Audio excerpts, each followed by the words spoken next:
नमस्कार सगळ्यांना. विधिमंडळाचं कामकाज पाहत होतो आज सकाळी. विधान परिषदेमध्ये महाराष्ट्राचे मंत्री शंभूराज देसाई साहेबांनी सातारा पोलिसांनी त्यांना कशी धक्काबुक्की केली, जखम केली आणि कशी हुकुमशाही पद्धतीची वागणूक दिली यावर आपबीती सभागृहाला सांगितली, राज्याला सांगितली. सभापती पदाच्या चेअरवर उपसभापती नीलमताई गोरे होत्या. त्यांनी ते सगळं ऐकून घेतल्यानंतर तात्काळ सातारा जिल्हा पोलीस अधीक्षक यांच्या निलंबनाचे निर्देश देऊन टाकले.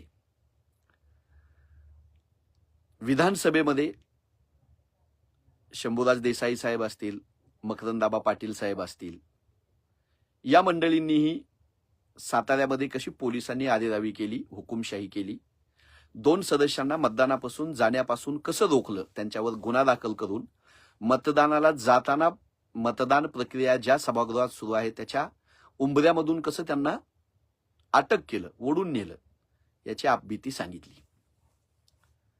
हे दोन्ही मंत्री आहेत, त्यांनी हे सांगितलं महाराष्ट्राला.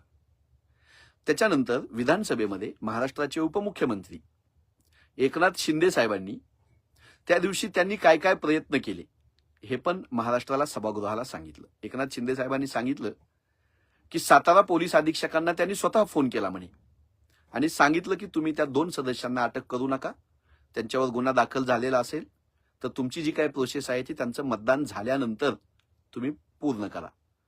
सातारा पोलीस अधीक्षक त्यांना म्हणाले म्हणे असं आम्ही काही करणार नाही. एकनाथ शिंदे साहेबांनी त्या उपर आणखी सांगितलं की राज्याच्या पोलीस महासंचालकांना सदानंद दाते साहेबांनाही त्यांनी फोन केला आणि साताऱ्याचे पोलीस अधीक्षक आपल्या 2 सदस्यांना मतदान प्रक्रियेपासून रोखण्यासाठी अटक करण्याची भीती आहे, असं काय होणार नाही हे बघा, असं उपमुख्यमंत्री मंत्री महोदय एकनाथ शिंदे साहेब पोलीस महासंचालकांनाही बोलले म्हणे. हे खुद्द एकनाथ शिंदे साहेबांनी सांगितलं सभागृहात. पोलीस महासंचालकांनीही एकनाथ शिंदे साहेबांना असा विश्वास दिला म्हणे की असं काय होणार नाही, तुम्ही काळजी करू नका. सातारा जिल्हा परिषदेच्या अध्यक्ष उपाध्यक्ष पदाच्या निवडीमध्ये 2 सदस्यांवर जुन्या प्रकरणामध्ये 7-8 वर्षापूर्वीच्या कुठल्या तर प्रकरणामध्ये गुन्हा दाखल झाला. 2 मंत्री महोदय आणि 1 राज्यसभेचे खासदार असे 3 लोक या 2 सदस्यांना मतदानासाठी जिल्हा परिषदेच्या गेटमधून घेऊन जात असताना पालकमंत्र्यांना पोलिसांनी धक्काबुक्की केली, उचलून बाजूला फेकलं.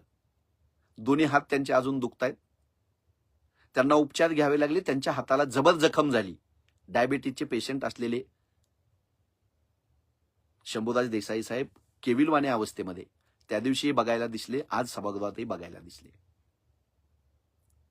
दुसरे मंत्री असलेले भारतीय जनता पक्षाचे असलेले जयकुमार गोरे साहेबांनी विधान परिषदेमध्ये उपसभापती महोदयांनी नीलमताई गोरे यांनी दिलेले जे निर्देश आहेत ते वापस घ्यावे म्हणून भाषण केलं. राम शिंदे साहेब सभापती आले, त्यांचं वेगळंच म्हणणं होतं. इकडे विधानसभेमध्ये एकनाथ शिंदे साहेबांनी जे घडलं ते सांगितल्यामुळे, दोन्ही मंत्र्यांनी आपबीती सांगितल्यामुळे गृहमंत्र्यांनी राज्याच्या 1 मिनिटामध्ये उभं राहून सांगितलं की झाल्या प्रकाराची चौकशी करून दोषींवर तात्काळ कारवाई करण्यात येईल. महाराष्ट्राच्या विधिमंडळाचं आणि महाराष्ट्राच्या राजकारणाचं आणि महाराष्ट्राच्या प्रशासनाचं किती वाटोळं या लोकांनी करून ठेवलंय हे या उदाहरणातून कळावं. महाराष्ट्र राज्याच्या मुख्यमंत्र्यांनी, ज्यांच्याकडे गृहमंत्री पद आहे, त्यांनी 1 मिनिटामध्ये इतका गंभीर विषय संपवावा, चौकशी करून योग्य ती कारवाई करू. तुमच्या नियंत्रणात असलेले पोलीस अधीक्षक तुमच्याच मंत्रिमंडळामधल्या एका मंत्र्याला, 2 मंत्र्यांना धक्काबुक्की करतायत, मारहाण करतायत, पोलीस उचलून नेतायत, जबर जखम करतायत, त्यांना उपचार घ्यावे लागतायत. लोकनिर्वाचित 2 जिल्हा परिषद सदस्यांना मतदानापासून रोखण्यासाठी पोलीस गुन्हा दाखल करून त्या सदस्यांना मतदानापासून रोखून अटक करतायत, मतदानाला त्यांना जाऊ देत नाहीत. अजून लोकशाहीचे धिंदवडे किती निघणार आहेत? शंभूराज देसाई साहेब असतील, मकरंदाबा पाटील असतील, यांच्याविषयी सहानुभूती असण्याचं काही एक कारण नाही, कारण तुम्ही अशा लोकांच्या संगतीमध्ये गेलेले आहात जी लोक दहशतच माजवू शकतात, लोकशाहीचा खूनच करू शकतात, आरेरावी करू शकतात, मतदानापासून रोखू शकतात. मारहाण करू शकतात, पोलीस यंत्रणेचा जबर गैरवापर करू शकतात. त्यांच्यासोबत तुम्ही बसले आणि आज तुम्ही शंभूराज देसाई साहेब म्हणायला लागले मोगलाईंचं राज्य आहे का? तुम्ही ज्या राज्याला मोगलाईचं राज्य म्हणताय त्या राज्यात तुम्ही मंत्री आहात ना, द्या ना राजीनामा मंत्रीपदाचा. मकरंदाबा पाटलांनी द्यावा ना राजीनामा जर अन्याय झाला वाटतंय तर. सत्तेमध्ये राहणार आणि तुमच्याच सत्तेमधल्या मित्रपक्षांनी तुमच्यावर आरेदावी केल्यानंतर केविलवाणे अवस्थेनं स्वर्गीय बाळासाहेबजी देसाई यांचा नातू एवढा केविलवाना. शंभूराज देसाई साहेब, भारतीय जनता पक्षाची ही आरेदावी आजची नाही. भारतीय जनता पक्ष, गृहमंत्री देवेंद्र फडणवीस साहेब यांचं हे वागणं आजचं नाही. तुम्ही ज्या पोलिसांबद्दल बोलत होते, पोलीस अधीक्षक दोशी यांच्याबद्दल बोलत होते, एलसीबीच्या तिथल्या पोलीस प्रमुखाबद्दल बोलत होते, अहो त्यांचा बॉस असलेले देवेंद्र फडणवीस साहेब यांना जाब का नाही विचारला तुम्ही? कुणाला घाबरताय? का घाबरताय? पोलीस हुकुमाचे ताबेदार आहेत. पोलिसांना कोणाचे आदेश होते 2 जिल्हा परिषद सदस्यांना मतदानापासून रोखताना अटक करण्याचे? कुणाच्या निर्देशाने गुन्हे दाखल झाले विचारायची तुमची हिंमत नाही झाली देसाई साहेब? हा वारसा आहे का तुमचा?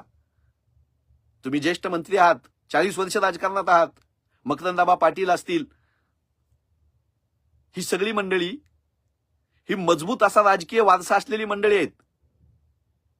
याच प्रकरणामध्ये दुसरे मंत्री शिवेंद्रराजे साहेब, त्यांचेही पूर्वज कधीतरी काँग्रेसमध्ये होते. मकरंदाबा पाटलांचे पूर्वज कधीतरी काँग्रेसमध्ये होते. शंभूराज देसाई साहेब आपले पूर्वज तर काँग्रेसमध्ये प्रतिष्ठित ठिकाणी होते. विधानसभेचे अध्यक्ष होते, विधान परिषदेचे अध्यक्ष होते, महाराष्ट्राचे कितीतरी वर्ष मंत्री राहिलेले होते. काँग्रेसचा वारसा असलेली तुम्ही मंडळी ज्यावेळेस भारतीय जनता पक्ष शिवसेनेसारख्या गुंडगिरी करणाऱ्या, दहशत माजवणाऱ्या पक्षात जाताय त्यावेळेस तुमच्याकडून हे करवून घेतलं जातं.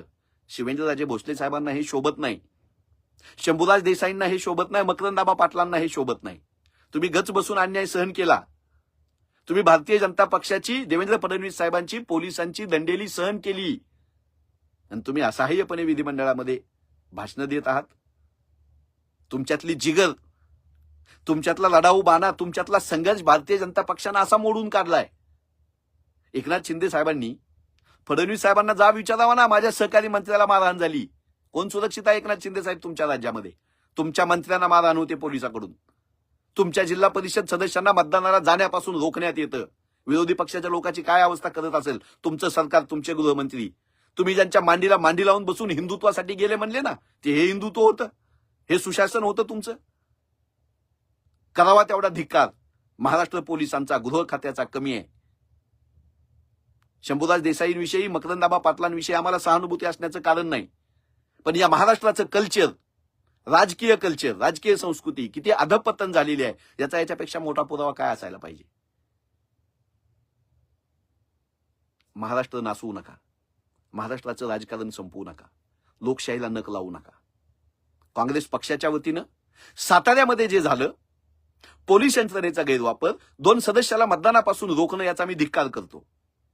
महाराष्ट्राच्या जबाबदार मंत्र्याला पोलिसांकडून मारहाण होते असं मंत्री सभागृहामध्ये सांगतो, तरी देवेंद्र फडणवीस साहेब काहीच करत नाहीत. या कृतीचा मी धिक्कार करतो.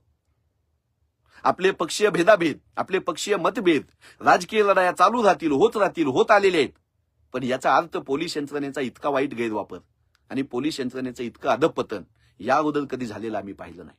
आम्हाला महाराष्ट्राच्या प्रशासनाची काळजी आहे, आम्हाला महाराष्ट्राच्या राजकीय वारशाची काळजी आहे, महाराष्ट्राच्या राजकीय संस्कृतीची काळजी आहे. देवेंद्र फडणवीस साहेब जे करताय हे चांगलं नाही. शंभूराज देसाई साहेब, मकरंद पाटील साहेब, तुम्ही जे हे सहन करताय हे लाजिरवाणी गोष्ट आहे. विधिमंडळाच्या दोन्ही सभागृहाच्या अध्यक्षांना, सभापतींना माझी विनंती आहे की या सभागृहामध्ये जे सदस्य आहेत ते जर सुरक्षित नसतील तर या महाराष्ट्रामधल्या लोकशाहीला अर्थ काय राहतो?